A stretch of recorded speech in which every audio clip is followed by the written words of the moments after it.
step in our workshop series is to look at customer journey mapping. Think about where we left off. Previously, we conducted a service artifact audit and we created a catalog of all of the artifacts that impact an experience. And then we created slices through the research in order to create service slices that indicate unique touch points of influence. Now we're going to focus on the relationship between touch points over time. We're going to leverage the work we've done so far in order to impact what's called a customer journey map. That's a visualization of actions, emotions, and decisions over time that highlight opportunities for service improvements. I want you to think about behavior. Behavior is fleeting. It's intangible. You can't actually touch behavior, but you can watch it. One of the biggest challenges of designing a service is that human behavior is in and of itself not an artifact. We can't hold it. And once the experience is over, the action, that behavior is gone.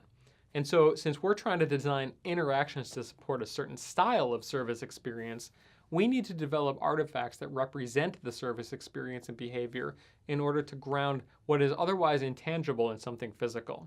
I also want you to think a little bit about how emotions change over time and how emotions impact a service, and therefore the service impacts emotions. That experience is a give and take. It's not something that's created once and then digested. Experiences are what's called emergent. They happen over time, and throughout that happening, they impact the way that we feel. And so we're going to create a customer journey map in order to understand behavior and to understand emotion and to visualize the two in a single place.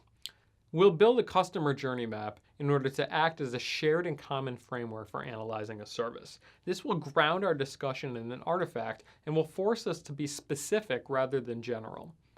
We'll also use it as a point of departure for changes to a service. Once we create the customer journey map, we can use it. Just like if you have a hammer, you can use it. It becomes an active artifact rather than a passive one. And it also acts as a decision-making tool. We can all look at it together. The team can literally gather around it. We can pin it up on the wall and look at it. And that means that we can work together in order to understand how it can be used to change a service and to create a better service experience. We're going to create a customer journey map by following these steps. And just like creating service slices took a little while, this is going to be a rigorous process. But persevere because, again, just like creating those service slices, this is worth it. You're going to end with an artifact that represents the complexity of a service in a very simple way. First, identify the top-line goal. A goal is the outcome a user is trying to achieve. Goals are often unstated or understated, and if you were to ask a user or a customer what their goals are, they might not be able to tell you. But goals rarely change, even when technology changes. Goals are often static, meaning that over time my goal doesn't evolve, but the tasks that I use to get there do. And as technological advancement occurs, those tasks will change dramatically. I may be interested in eating, and so therefore I need to buy food.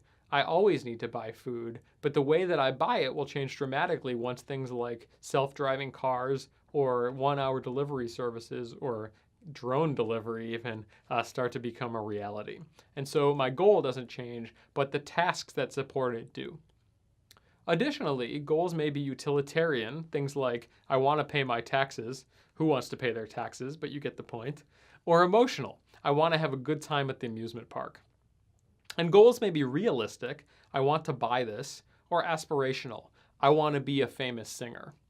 And so the goal, the top line goal for our example of the tattoo shop is, I want to get a tattoo. Very simple, very straightforward, very direct and to the point.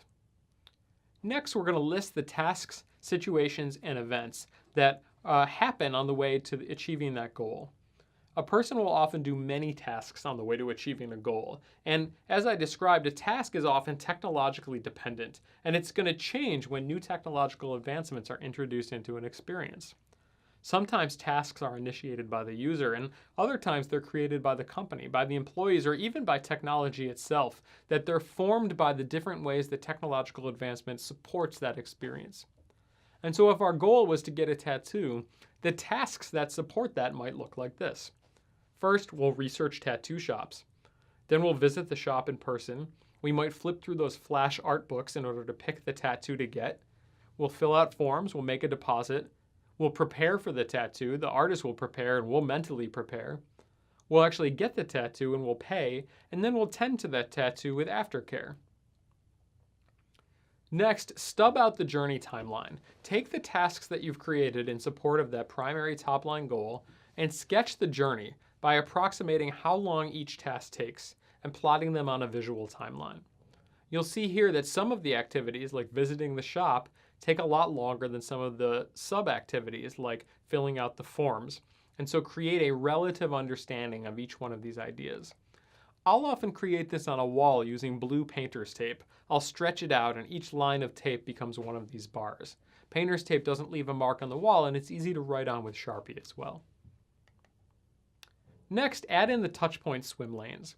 Outline rows for people, processes, places, policies, and again, those artifacts, both digital and physical. And you'll see that we've created these swim lines underneath the journey timeline. And so we're creating what's called the scaffold for the customer journey map. We have our top, we have our left, and you can guess we're going to fill in the details in the next activity.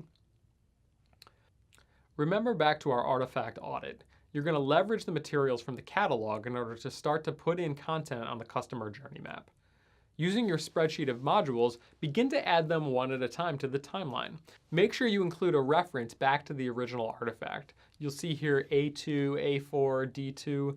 These are indicators of which artifact in the catalog it came from. Next, identify key decision points.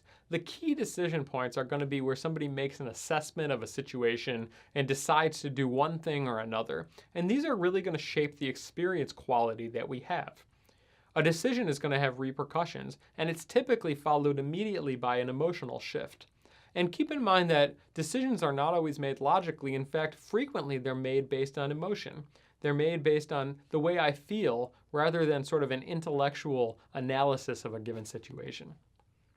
We're going to add those decision points, and you'll see them here as vertical lines, and we've labeled them. What shop should I go to? Which tattoo should I get? Should I sign the consent form or should I pay the deposit? Each one of these are points of decision where the customer has to think and then act. Next, sketch the emotional journey line. And this is the most important part of the customer journey map. This is going to be the way someone feels as they go through an experience. The customer journey map is going to highlight emotional ups and downs, and it's going to contextualize them within the touchpoint modules. And so we're going to call out what are called emotional inflection points. These are going to be the points of highs and lows, really the strong feelings that someone has as they go through an experience. And you'll see them here at the bottom. You can actually see the emotional journey sort of building and building and building as somebody's going about the tattoo process until it peaks right before the tattoo starts. And then you can see a very slow decline as they get used to the experience of getting the tattoo. They sort of fall into a rhythm and they become a little bit more comfortable with the process. Next, identify the major phases. You'll see these phases here listed in purple: selection, preparation, tattoo, and care.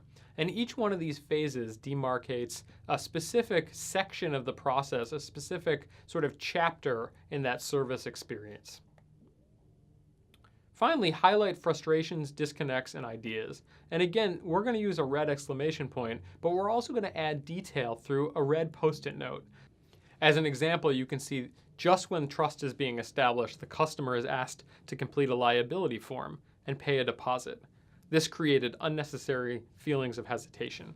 And so we're adding these problems, these opportunities and disconnects onto the actual map using, again, red exclamation points and red sticky notes.